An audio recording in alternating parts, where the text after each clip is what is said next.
महाद्वीप व महासागरों के भूगर्भिक इतिहास के अध्ययन से जानकारी मिली है कि आरंभ में स्थल के प्राचीन दृढ़ भूखंड जलीय भागों से घिरे हुए थे, जिनका इतिहास परिवर्तनशील था और यही भाग भूसन्नतियाँ कहलाए।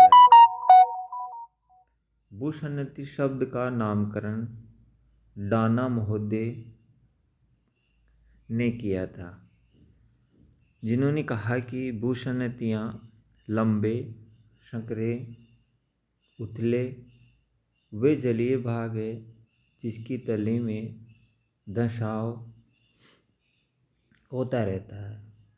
यहाँ ये डायग्राम देख सकते हो आप, दोनों ओर दृढ़ भाग है कि सागर तलीय, किनारों की ओर से इसमें निक्षेप होता है। भूसन्नति की सामान्य विशेषताएं।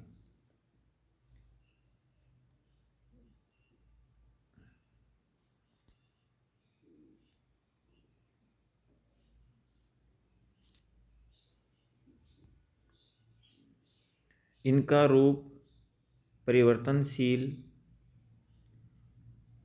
है, ये गतिशील होती है, इतिहास के कई युगों से गुजरती है, लंबी, संकरी, उथली, जलीय आकृति है। इसके किनारे पर दृढ़ भूखंड रिजिड मास होते हैं। भूसन्नति संकल्पना। हॉल व डाना। हॉल ने भूसन्नति संकल्पना का प्रतिपादन किया, वही डाना ने भूसन्नति शब्द प्रथम बार दिया। हॉल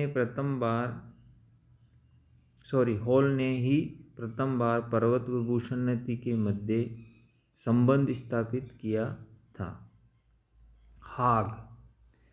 हाग ने भूसन्नति को सिद्धांत का रूप प्रथम बार दिया था।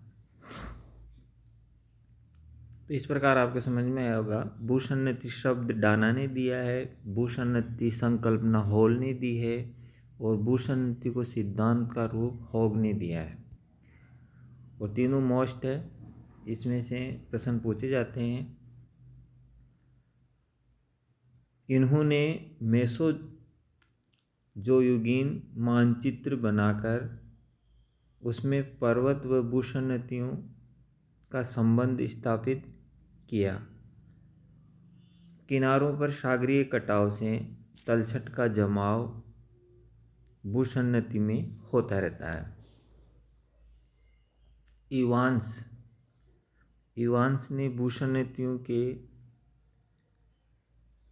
आकार, स्थिति, विस्तार को लेकर अपने विचार बताए। इन्होंने भूसन्नतियों को तलछटीय अवतलन के रूप में माना।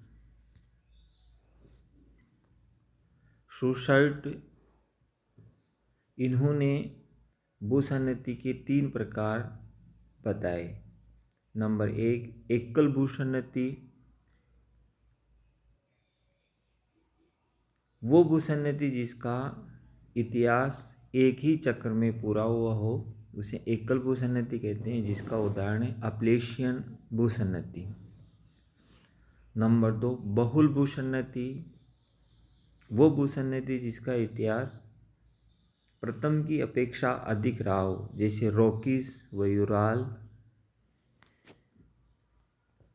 मध्यस्थ भूसन्नति जिसका निर्माण अनेक चक्रों में हुआ हो, जिसमें कई बार धंसाव होता रहता है। ये महाद्वीपों के मध्य में पाई जाती है और इसका सर्वोत्तम उदाहरण है टेथिस भूसन्नति। होम्स, इन्होंने भूसन्नति की उत्पत्ति के कारणों पर प्रथम बार प्रकाश डाला। जिन कारणों में बताया, नंबर 1, मैग्मा का स्थानांतरण। क्रस्ट की मध्यवर्ती परत से मैग्मा के स्थानांतरण होने से भूसन्नति का निर्माण होता है। नंबर 2, संपीड़न व रूपांतरण। दोनों किनारे जब आपस में एक दूसरे की ओर आते हैं संडासी की तरह, तो संपीड़न की क्रिया होती है, जिसे मध्य का मलबा नीचे की ओर धंसाव होता है। नंबर 3, शियाल का पतला होना। शियाल जो पृथ्वी का ऊपरी भाग होता है। अब आप लिखिए भूसन्नति व पर्वत निर्माण के मध्य संबंध। सभी भूगोलवेत्ताओं ने भूसन्नतियों के गर्भ से ही वलित पर्वतों की उत्पत्ति को माना है। जहाँ पर आज पर्वत है वहाँ पहले भूसन्नतियाँ थी, जिनके किनारों से भूसन्नति में मलबा जमा होने लगा। लगातार जमाव होने से तले पर दबाव पड़ा और इस दबाव से धंसाव की क्रिया प्रारंभ हुई। धंसाव के कारण दोनों किनारों पर दबाव पड़ा। दोनों किनारे संडासी की तरह एक दूसरे की ओर गतिशील हुए, जिससे मध्य का मलबा मोड़ों में बदल गया। ये लहरदार मोड़ ही वर्तमान में वलित पर्वतों के रूप में हमारे सामने है। इसी कारण भूसन्नतियों को पर्वतों का पालना, क्रेडल ऑफ माउंटेन कहते हैं। भूसन्नति अथवा पर्वत निर्माण की 3 अवस्थाएं मानी गई है। नंबर 1, भूसन्नति निर्माण। पर्वत निर्माण की प्रथम अवस्था को ही भूसन्नति निर्माण कहते हैं।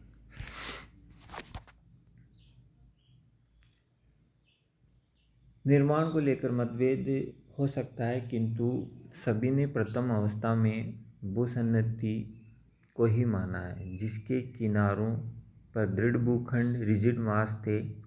इन्हीं दृढ़ भूखंडों से मलबा भूसन्नति में एकत्रित होता गया।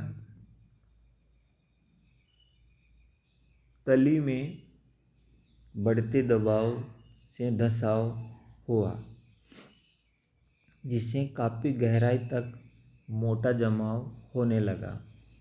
निक्षेप की एक सीमा होती है, ऐसा संतुलन के लिए है, जिसके आगे निक्षेप नहीं होता। आंतरिक अव्यवस्था के कारण भूसन्नति के किनारों पर दबाव पड़ता है। आप इस डायग्राम में देख सकते हो, दोनों ओर स्थलीय भाग है और भूसन्नति निर्माण, जमाव और धंसाव की क्रिया यहाँ पर हो रही है। इस अवस्था में भूसन्नति का निर्माण, तलछट का जमाव और धंसाव मुख्य क्रिया है। नंबर 2, पर्वत निर्माण की अवस्था। निरंतर तली में धंसाव से आंतरिक भागों में अव्यवस्था उत्पन्न हो जाती है। फलस्वरूप दृढ़ भूखंडों पर दबाव बढ़ता है। इसी दबाव से उत्पन्न संपीड़न बल वह होता है जब बल आमने सामने कार्य करता है। संपीड़न बल के कारण भूसन्नतियों में निक्षेपित मलबा मोड़ों में, लहरदार मोड़ों में बदल जाता है और इन्हीं मोड़ों को पर्वत कहते हैं। संपीड़न बल जब सामान्य रहता है तो मात्र किनारों पर ही पर्वत निर्माण होता है। जहाँ छोटी छोटी पहाड़ियाँ बनती है और मध्य का भाग इस क्रिया से अप्रभावित होता है, जिसे मध्य पिंड नाम दिया गया है। और जो छोटी छोटी पहाड़ियाँ होती है उसे सीमांत पहाड़ियाँ कहते हैं। जब संपीड़न बल की तीव्रता अधिक होती है तो भूसन्नति का समस्त मलबा ऊंचे ऊंचे पर्वतों में या मोड़ों में बदल जाता है। यहाँ पर्वतों में अत्यधिक जटिलताएं देखने को